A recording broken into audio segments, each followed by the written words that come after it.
세계 최대 강국의 시대였고, 그리고 세계의 모든 길은 어디로 통한다고요? 로마로 통한다는 그런 말도 있지 않습니까? 그 정도로 이 모든 세계 속의 중심이었던 이 로마 제국에 에, 안토니누스라고 하는 그런 황제가 있었는데요. 바로 16대 황제입니다. 이 안토니누스는 161년에 왕위에 올라서 180년까지 하게 됩니다. 그래서 20년간 통치를 하게 되는데, 이 안토니누스는 그냥 힘만 있었던 황제가 아닙니다.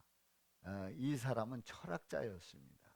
그래서 깊이도 있었던 그런 황제였고, 그리고 이 황제는 어떻게 하면 백성들을 잘 다스릴 것인가 하는 그러한 책을 펴내면서 명상록이라고 하는 그런 책을 쓰기도 한 황제입니다.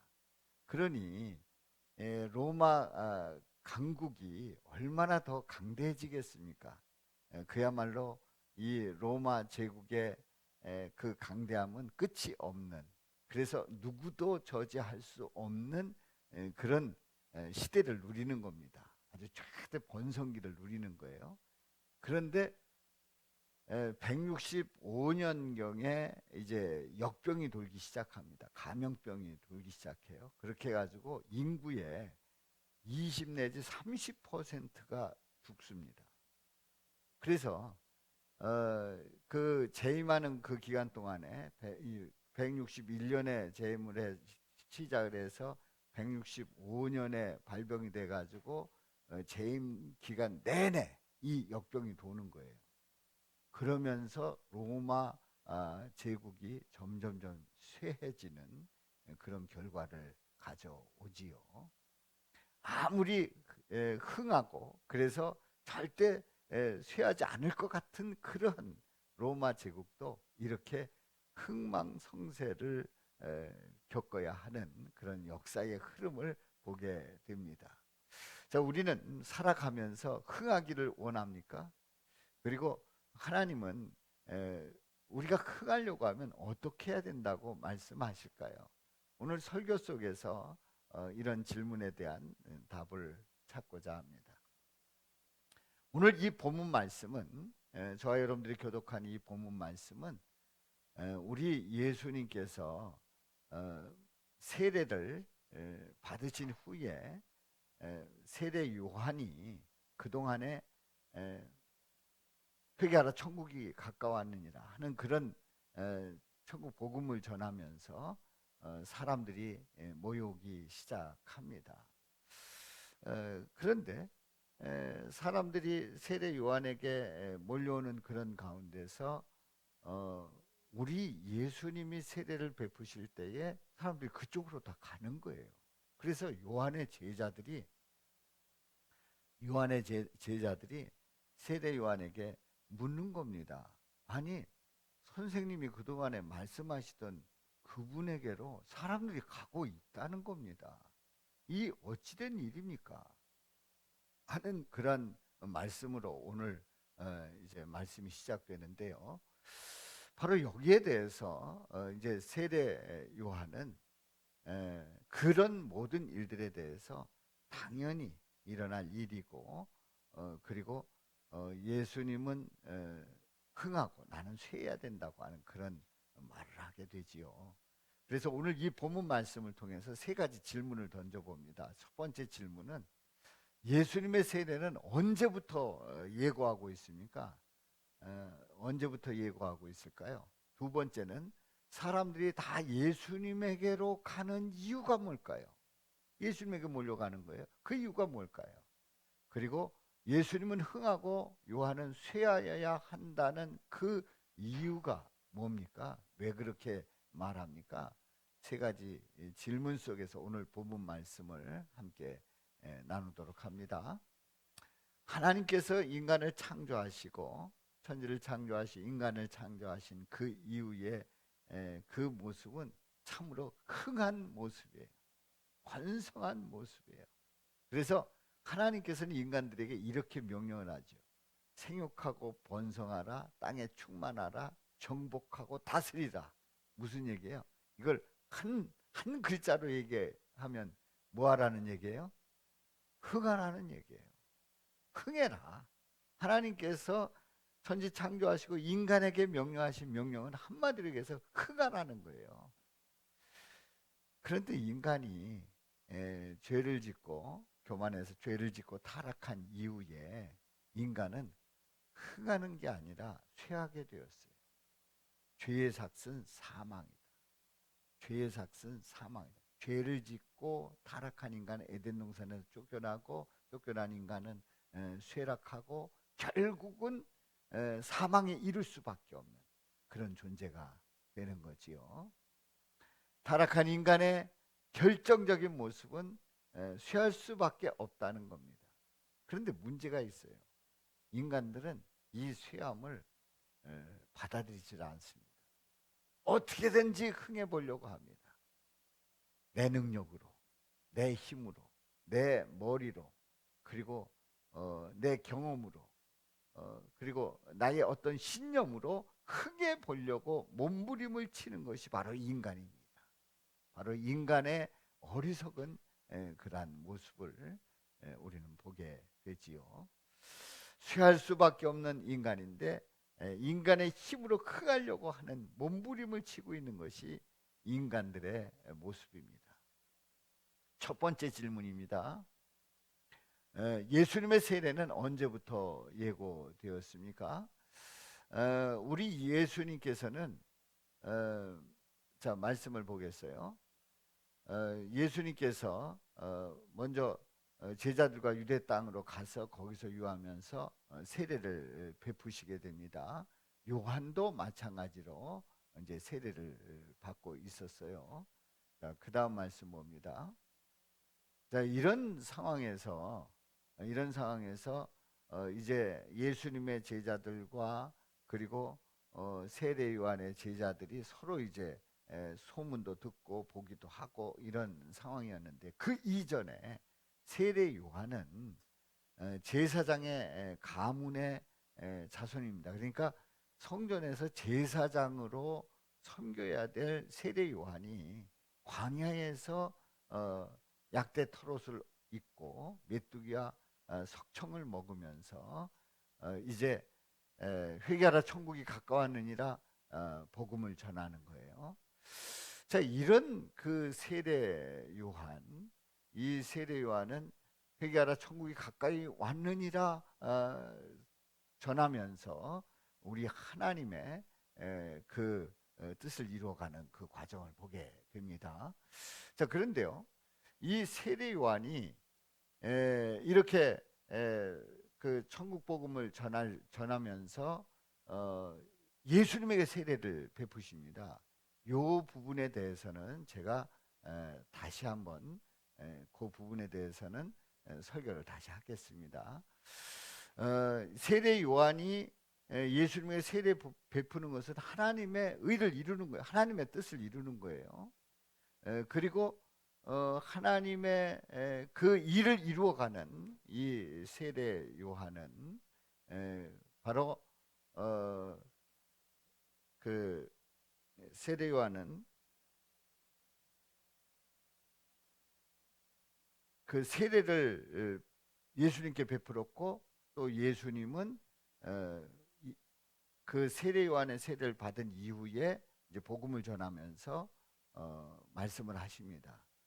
이때에 세례 요한이 이런 고백을 하게 됩니다. 자신은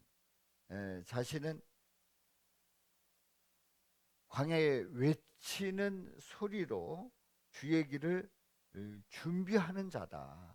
그리고 그가 오실 길을 곧게 하라는 사명을 다하고 있다는 거예요. 또 세례 요한은 회개하도록 물로 세례를 베풀지만 뒤에 오시는 이는 나보다 능력이 크다고 하는 겁니다. 나보다 능력이 크다는 거예요. 그리고 성령과 불로 세례를 베푸실 것이라고 예고를 합니다. 자, 이런 그 예고를 하면서 실제로 우리는 세례를 받지 않습니까? 요한일서 5장 8절을 한번 보겠어요. 요한일서 5장 8절에 있는 말씀에 보면 우리 다 같이 읽어봅니다. 시작. 성령과 물과 피라 또한 이 셋은 합하여 하나이니라. 다시요. 성령과 물과 피, 이 셋은 합하여 뭐라고요? 하나라. 이렇게. 자, 우리가 세례를 받아요. 근데 그 세례를 받는데 누가 세례를 받습니까? 예수님을 주님이라고 고백하는 자가 세례를 받아요. 만약에 예수님을 주님이라고 고백하지 않으면 세례 받을 이유가 없어요. 받을 이유가 없어요. 또 받아서도 안 되고 받을 이유도 없습니다. 받아봐야 소용이 없는 거예요. 예수님을 주라고 고백한 자가 세례를 받습니다. 그런데 예수님을 주님이라고 고백하는 것이 내가 고백한 줄 알았더니 누가 우리에게 감동 주셔서요? 성령으로 아니하고는 예수님을 주님이라고 고백할 자가 없다는 거예요. 성령께서 나를 붙잡아 주시고 내가 주님이라고 고백하게 된 줄로 믿습니다. 그래서 우리는 삼위일체 하나님, 성부, 성자, 성령님의 이름으로 세례를 주노라. 이제 세례자가 그렇게 선포하면서 세례를 주지 않습니까? 그렇게 물로 세례를 받는 거예요. 물로 세례를 받는 이 사람은 예수 그리스도를 주로 고백을 했다는 걸 전제로 하지 않습니까? 바로 예수님의 피로 나를 구원해 주셨음을 확신하는 그러한 믿음의 고백인 줄로 믿습니다. 그러므로 성령과 물과 피라고 하는 이 말씀 속에 우리는 세례를 받고 주님을 바라보면서 소망 가운데 살아가는 줄로 믿습니다. 우리가 예수님 삼위일체 하나님의 이름으로 세례를 받았다는 것이 얼마나 귀한 일인지요. 얼마나 복된 일인지요. 그리고 이 세례 속에서 우리가 하나님의 자녀가 되었다고 하는 그 선포는 우리에게 있어서 일생일대 큰 은혜요 축복인 줄로 믿습니다. 두 번째 질문입니다. 사람들이 다 예수님에게로 가는 이유가 뭘까요? 사람들이 다 예수님에게 가는 거예요.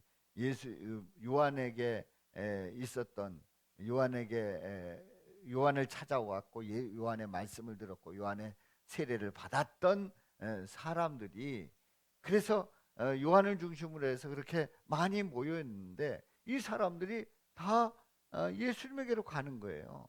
그 이유가 뭘까요? 그래서 제자들이 이제 질문하는 겁니다. 뭐라고 질문합니까? 26절 시작. 라비어 선생님과 함께 요단강 저편에 있던 이 곧 선생님이 증언하던 이가 세례를 베풀매 사람이 다 그에게로 가더이다. 사람들이 다 누구에게로 가더이다?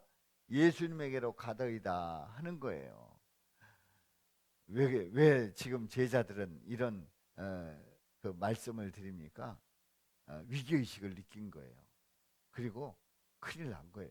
아니 이러다가 우리 선생님 망하면 어떡하나 이런 생각도 들고 그리고 배신감도 느꼈을 거예요. 아니 요한을 따르던 그 제자들 내가 다 알던 사람들 같이 식사도 하고 했던 그 사람들이 예수님에게로 간단 말이죠. 배신감도 느낀 거예요. 그래서 배신감에 위기감에 그리고 또 앞으로 어떻게 사나 근심 걱정에 요한에게 질문을 한 겁니다. 세례 요한에게 질문을 한 거예요. 그랬더니 세례 요한의 대답이 이렇습니다. 우리 다 같이요. 시작. 만일 하늘에서 주신 바 아니면 사람이 아무것도 받을 수 없느니라. 아멘. 27절 말씀에 보면 하늘에서 주신 바가 아니면 사람이 아무것도 받을 수 없느니라. 그러니까 예수님께서 세례를 베풀고 사람들이 그쪽으로 가고 있는데 한마디로 얘기해서 누가 허락해 주셨다는 거예요? 하나님이 허락하셨다. 하나님의 계획과 뜻 가운데서 이루어지고 있는 일이라는 거예요. 아주 정확하게 말하고 있습니다. 그 다음 28절을 봅니다. 시작. 내가 말한 바 나는 그리스도가 아니요 그의 앞에 보내심을 받은 자라고 한 것을 증언할 자는 너희니라. 세례 요한은 나는 누가 아니래요? 그리스도가 아니다. 예수님을 따르기 전에 세례 요한을 따라왔던 사람들 중에는 세례 요한이 누군 줄 알았어요? 예수 그리스도인 줄 알았어요. 그리스도인 줄 알았어요. 그리스도인 줄 알았어요.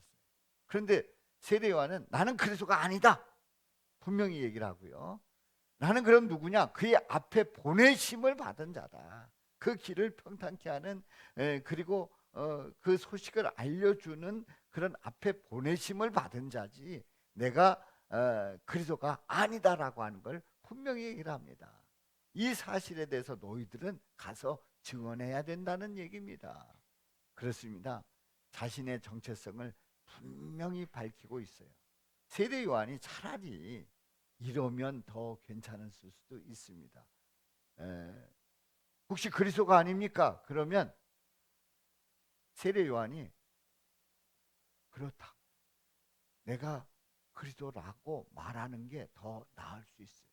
왜냐하면 여전히 제자들은 세례 요한에게 머물러 있고 여전히 그 힘은 사람들을 이끄는 그 힘은 세례 요한에게 있고 그리고 세례 요한은 인기가 더 많아지고 그리고 더 많은 사람들이 몰려올 것이 분명합니다. 그러니까 세례 요한이 차라리 그렇다.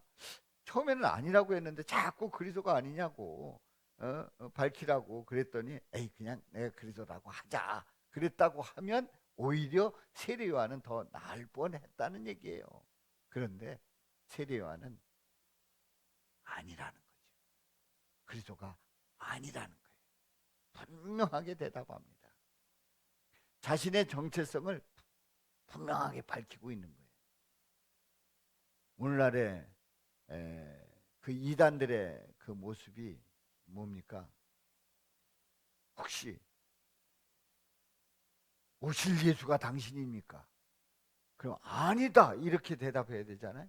내가 그렇다 그러니까 사고 나는 거예요. 그러니까 이상해지는 거예요. 그러니까 문제가 되는 거예요.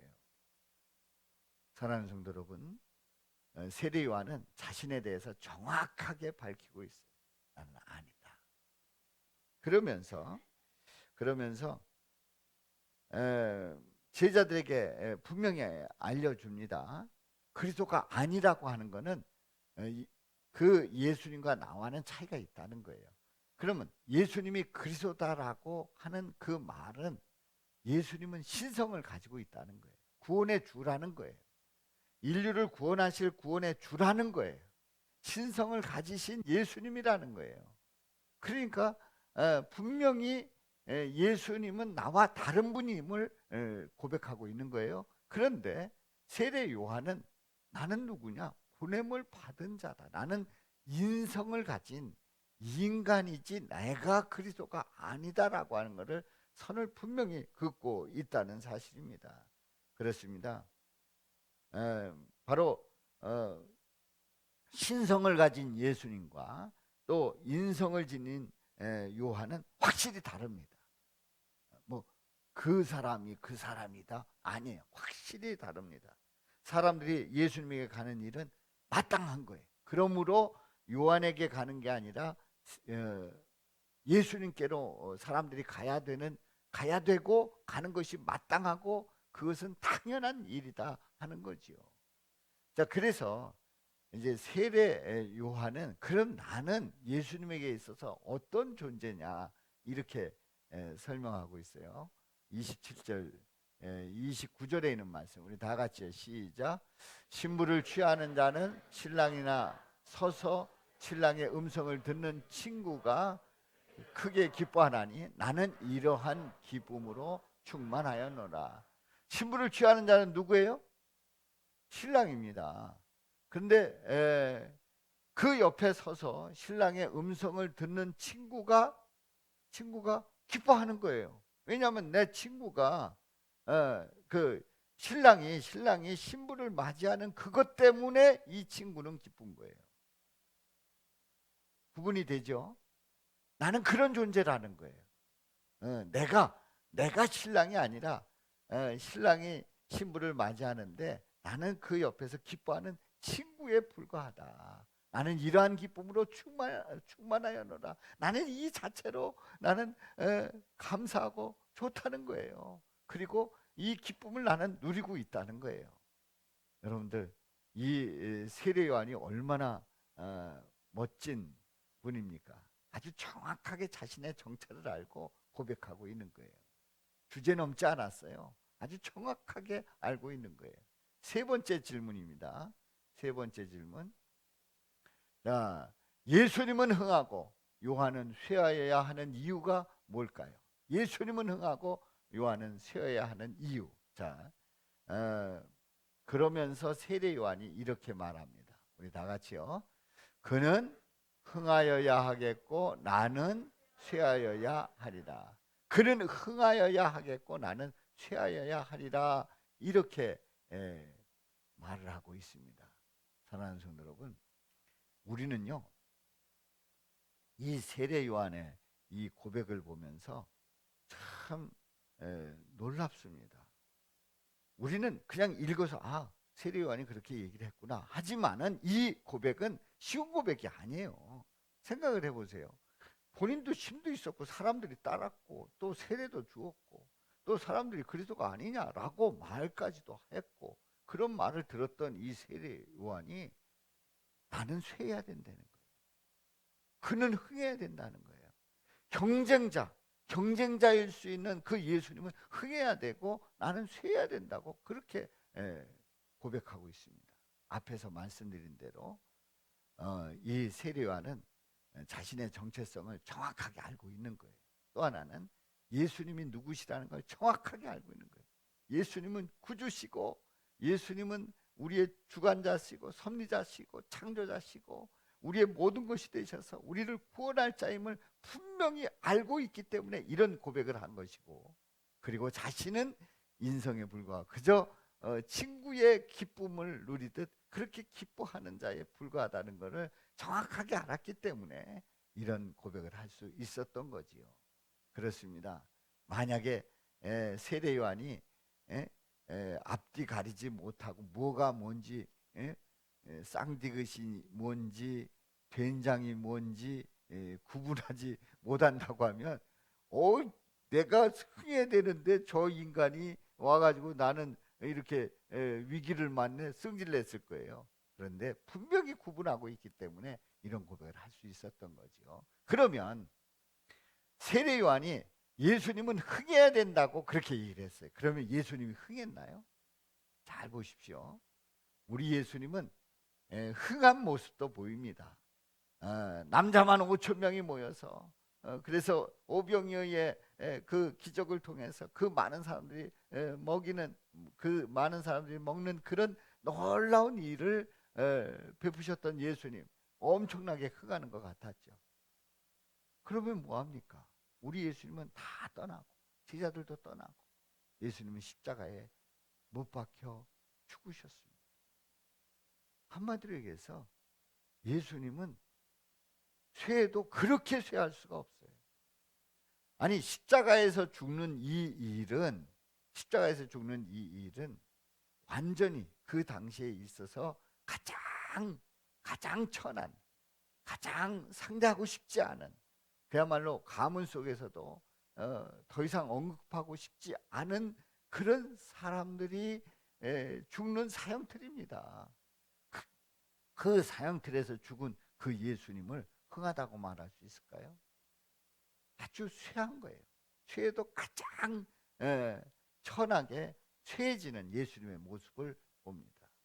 그런데 우리 예수님, 흥해야 될 예수님이 왜 쇠하여졌을까요? 그렇게 십자가에서 죽으셔야 했을까요? 그 이유는 다름이 아닙니다.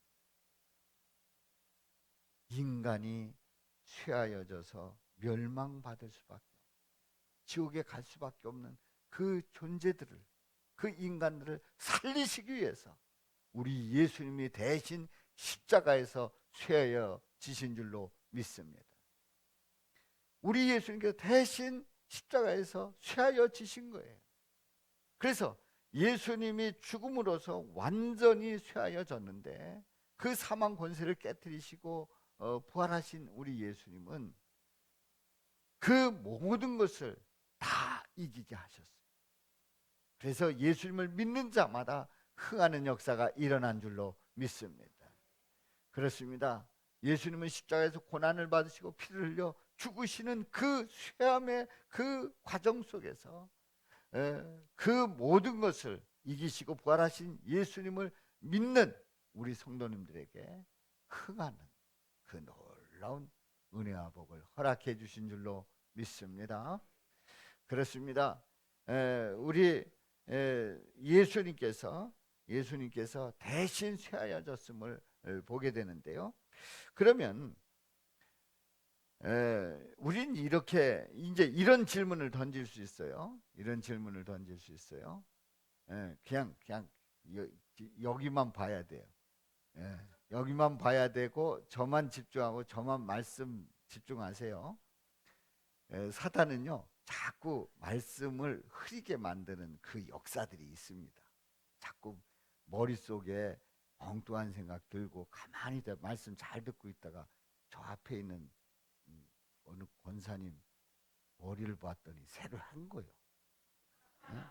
그럼 갑자기 저 파마는 얼마짜리일까? 막 이런, 또 브릿지를 넣었네 안 넣었네. 아니 왜 설교 듣다 그 생각을 하냐고. 그랬다가 또 뭐 그래도 이제 정신 차렸어요. 이렇게 해가지고 말씀을 들어서 세례 요한이 쇠야 본인은 쇠하고 예수님은 흥해야 된다. 아멘입니다. 그렇습니다. 이렇게 은혜를 받다 갑자기 또 생각이 나는 거예요. 오늘 끝나고 오후에 누구 만나기로 했는데 그 인간이 올까 안 올까? 그리고 오후 예배는 일찍 끝날까 늦게 끝날까 막 이 걱정이 드는 거예요. 또 자꾸 흐리게 만드는 거예요.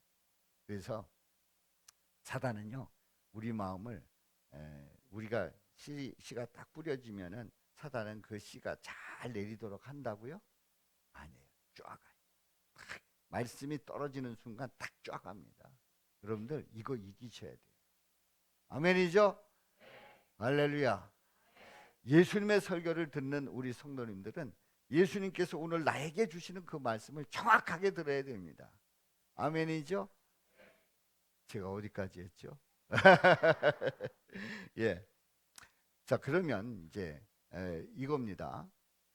세례 요한이 예수님은 흥해야 되고 나는 쇠하여진다 이렇게 얘기를 했어요. 그러면 세례 요한은 도대체 얼만큼 쇠하여졌을까? 그런데 그게 아니었어요. 마태복음 11장 11절에서 보면은 예수님께서 칭찬을 합니다. 뭐라고요? 다 같이 시작. 내가 진실로 너희에게 말하노니 여자가 낳은 자 중에 세례 요한보다 큰 이가 일어남이 없도다. 그러나 천국에서는 극히 작은 자라도 그보다 크니라. 할렐루야. 세례 요한은 쇠하여진다고 그랬어요. 예수님은 흥하여진다고 그랬어요. 그럼 세례 요한이 얼만큼 쇠하여졌는가? 아니에요. 우리 예수님께서 말씀하시기를 여자가 낳은 자 중에 여자가 안 낳은 분이 있어요? 여자가 안 낳은 분이 있어요? 혹시 소에서 태어난 분이 있어요? 이 자리에? 제가 정확하게 아주 100% 아는 사실은 여러분들은 다 어머니에게서 태어난 줄로 믿습니다. 아니라고 생각하시는 분은 끝난 다음에 저한테 이의 제기하시기 바랍니다. 여러분들 여자가 낳은 자 모든 사람 중에 세례 요한보다 큰 이가 일어남이 없다. 세례 요한이 가장 큰 자라고 축복해 주신 줄로 믿습니다. 그런데 놀라운 사실이 있어요. 그러나 천국에서는 극히 작은 자라도 누구보다 크다? 그보다 크니라. 누구보다 크니라? 세례 요한보다 크니라. 할렐루야. 세례 요한보다 크다는 거예요. 다시 얘기해서 아무리 작은 자라고 할지라도 예수님을 믿고 예수님 때문에 우리를 흥하게 하신 예수님을 믿고 천국에 들어간 자는 세례 요한보다 더 큰 자다 하는 그 엄청난 약속을 우리에게 하시는 줄로 믿습니다. 그러니까 우리가 하나님의 자녀가 돼서 영생의 삶을 사는 그 삶이 얼마나 복되고 큰 은혜인가를 고백할 수 있기를 주님의 이름으로 축원합니다. 자, 그래서 소망은 뭐냐? 소망은 흥하는 거예요. 흥하는 게 소망인 줄로 믿습니다. 소망은 흥합니다. 우리는 쇠할 수밖에 없는 인간이에요. 그런데 예수님이 우리를 대신하여 쇠하여지셨기 때문에 흥하여진다는 소망을 갖게 된 줄로 믿습니다. 만약에 우리 예수님께서 쇠하여지시지 않았다면 우리는 절대로 흥하여질 수 있는 기회는 없는 거예요. 인간은 스스로 흥해지려고 한다고 그랬죠? 아닙니다. 인간은요, 흥해져 봐야 이 세상에서 잠깐의 삶이에요.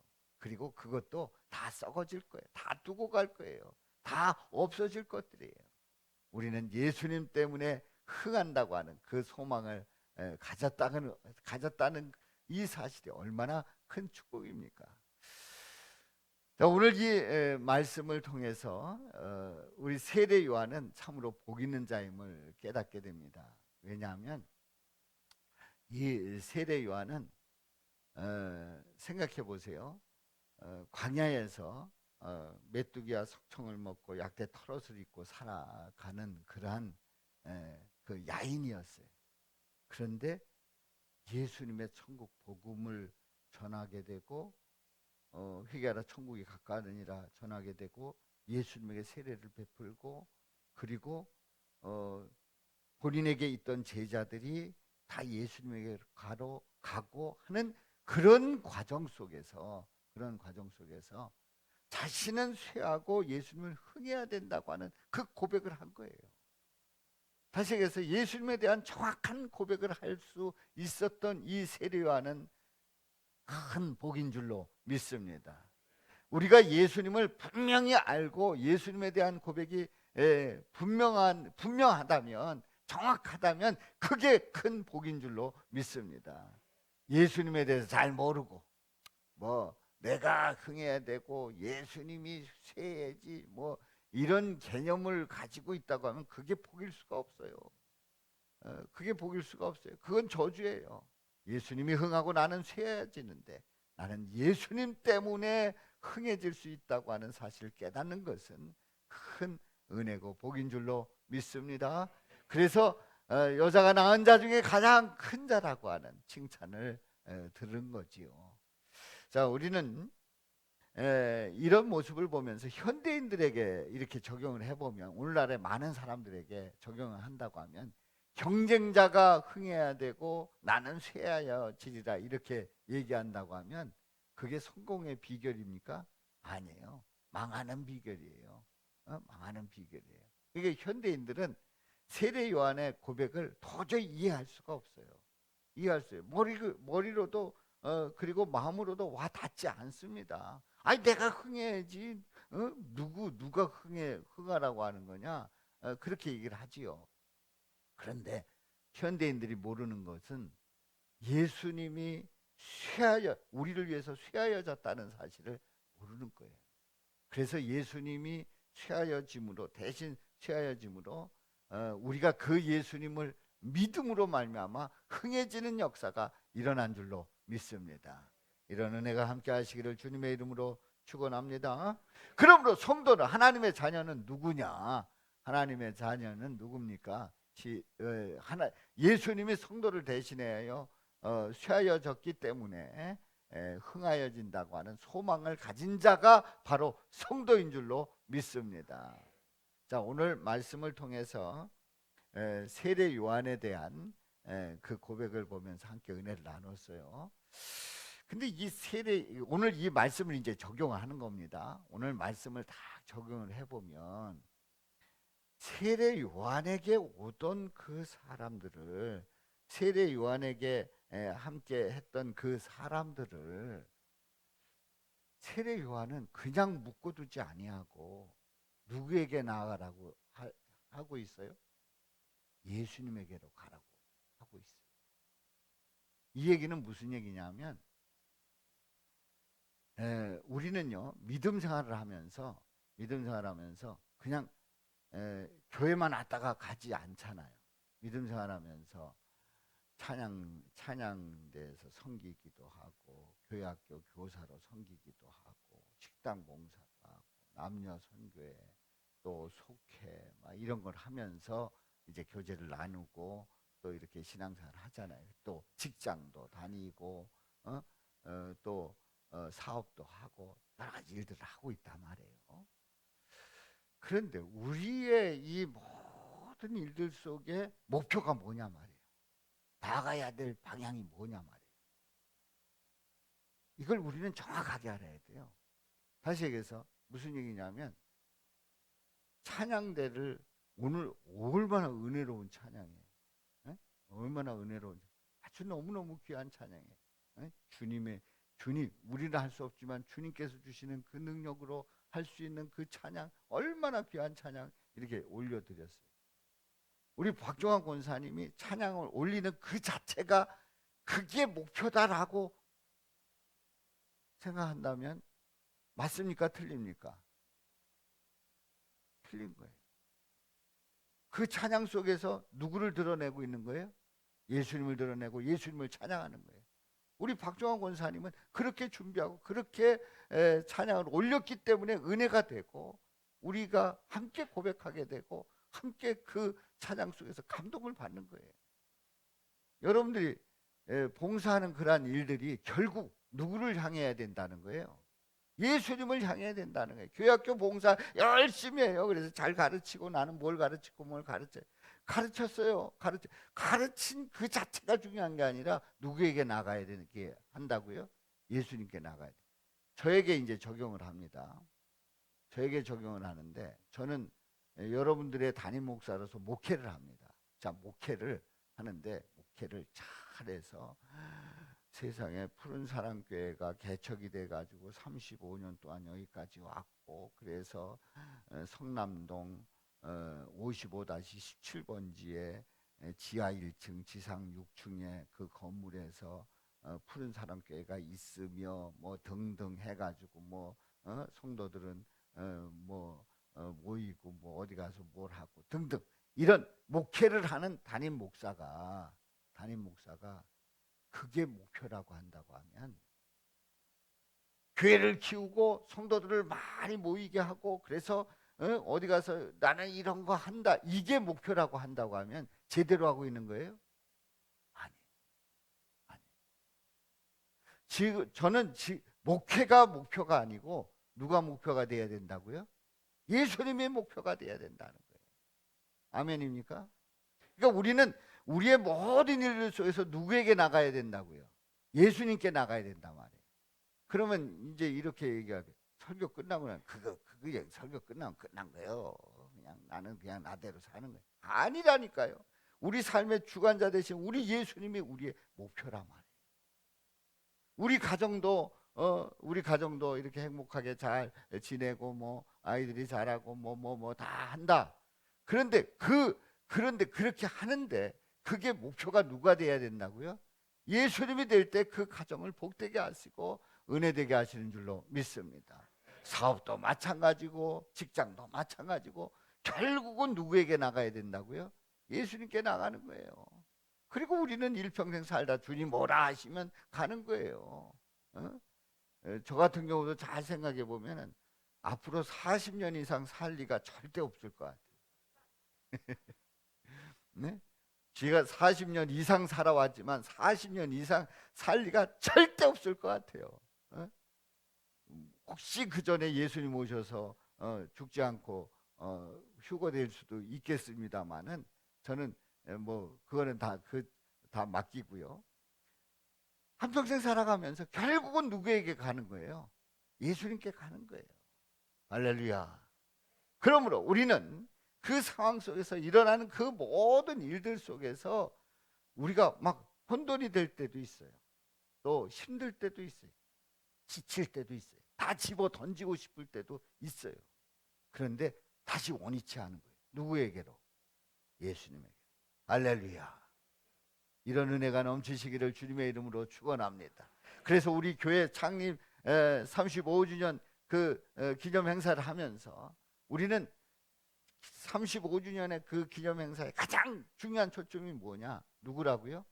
예수님이시다. 예수님이 우리 교회를 세우셨고 여기까지 인도하셨고 또 우리 예수님이 앞으로 인도하실 거고 또 푸른사랑 교회를 통해서 예수님을 드러내는 그런 교회가 될 수 있는 고백이 바로 35주년 기념행사인 줄로 믿습니다.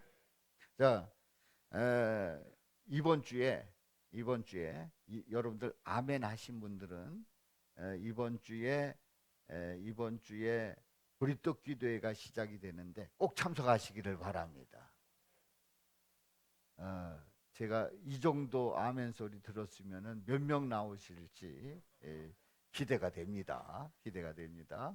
여러분들 좋은 소식, 율법 완성이라는 그 주제로 우리 보리떡 기도회를 하는데 세상에 우리가 저는요 1년 12달을 어떻게 보느냐 하면은 12번만 보리떡 기도회 하면 1년 12달이 지나가요. 근데 이번에 몇 번째예요? 벌써 3번째 하는 보리떡 기도회예요.